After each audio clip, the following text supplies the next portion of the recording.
해외에서 여권을 자주 분실하는 의외의 장소가 바로 공항 내 유심 판매소라는 사실 알고 계셨나요? 같은 비행기로 도착한 여행자들이 한꺼번에 몰리면서 유심 교체에 신경을 쓰다 보면 여권을 돌려받는 것을 잊어버리는 경우가 있습니다.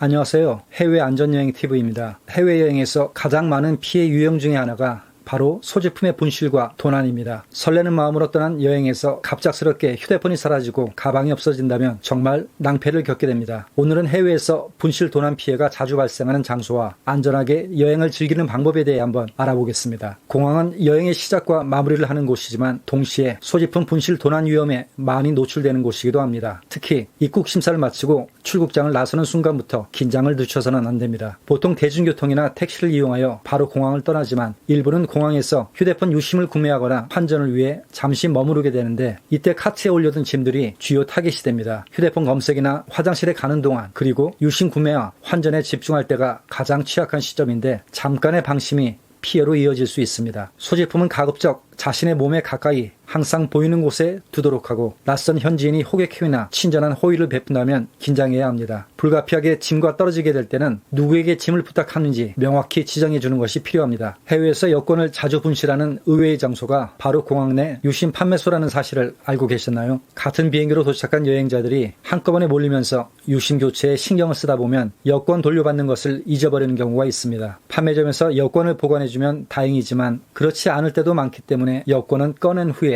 반드시 돌려받았는지 확인하는 습관이 필요합니다. 공항에서 다음 행선지로 이동하기 위해 대중교통을 이용할 때도 주의가 필요합니다. 택시를 이용할 때는 사전에 현지에서 안전한 택시의 종류와 요금 시비 유형을 알아봐야 하고 또한 택시에서 내릴 때 주머니에서 휴대폰과 지갑이 떨어져 분실되는 경우도 많으니 내리기 전 항상 소지품 확인 습관을 가지도록 합니다. 버스는 보통 캐리어를 가지고 타지만 간혹 외부 수화물 칸에 캐리어를 실었을 때 통째로 훔쳐가는 경우가 있어 가급적 캐리어는 꺼내기 불편하더라도 안쪽에 밀어넣는 것이 좋습니다. 또한 혼잡한 노선의 경우에는 버스 내에서 기둥에 자물쇠로 채워두는 것이 안전합니다.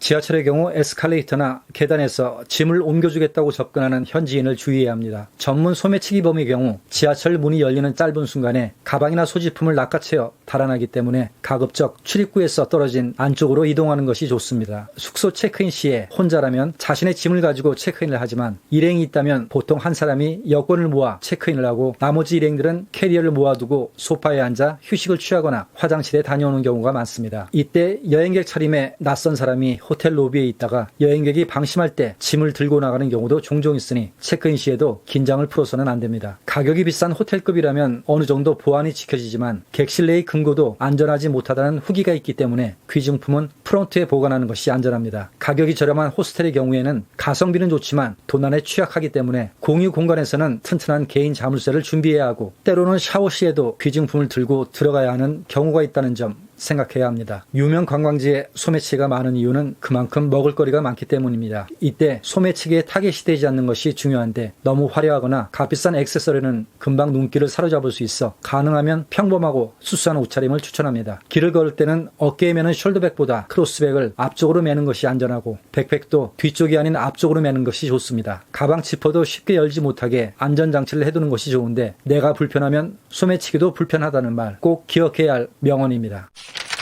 휴대폰을 보면서 걸어가거나 뒷주머니에 휴대폰이나 지갑을 꽂고 다니는 건 좋은 먹잇감이 될 수 있습니다. 관광지에서 사진을 찍을 때 소지품을 주변에 방치해서는 안 되고 사진 촬영을 부탁할 때는 현지인보다는 주변의 다른 여행객에게 부탁하는 것이 휴대폰이나 사진기를 들고 달아나는 행위를 방지할 수 있습니다. 유명 아울렛이나 명품 쇼핑 후에 명품 로고가 보이는 쇼핑백을 들고 다니는 것도 타깃이 될 가능성이 높기 때문에 평범한 쇼핑백으로 교체하는 것이 필요합니다. 고가의 명품을 쇼핑한 후에는 가급적 쇼핑 물건을 들고 다니는 대신 숙소지에 물건을 두고 다른 일정을 하는 것이 좋습니다. 식당이나 카페에서 테이블 위에 무심코 휴대폰이나 지갑을 올려두거나 백팩이나 가방을 의자 뒤에 걸어두는 행동은 극히 위험합니다. 작은 소지품은 항상 자신의 몸에 가까이 두고 가방이나 백팩은 무릎 위에 놓거나 손잡이를 발에 끼워 밀착시키는 것이 좋은데 소지품은 항상 나의 양손이 닿는 가까운 거리와 바라볼 수 있는 지점에 두도록 합니다. 특히 거리의 공연자나 말을 걸며 테이블에 접근한 사람들은 소지품을 훔치기 위해 주의를 분산시키는 속임수일 수 있습니다. 화장실에 갈 때에도 사람이 있다는 것을 표시하기 위해 의자나 탁 탁자에 소지품을 두고 가는 행동은 절대로 해서는 안 됩니다. 지금까지 해외여행 중 각 단계별로 도난 방지를 위한 주의사항과 대처 방안에 대해 알아보았습니다. 중요한 것은 각 주의사항을 머리로만 이해해서는 안 되고 반드시 습관화해야 합니다. 안전한 해외여행을 위해서는 자신만의 여행 근육을 키워야 하고 평소 일상생활에서 꾸준히 바람직한 여행 습관을 들이는 것이 중요합니다. 그럼 오늘 영상은 이만 마치도록 하겠습니다. 오늘 영상을 재밌게 보셨다면 구독과 좋아요 부탁드립니다. 고맙습니다.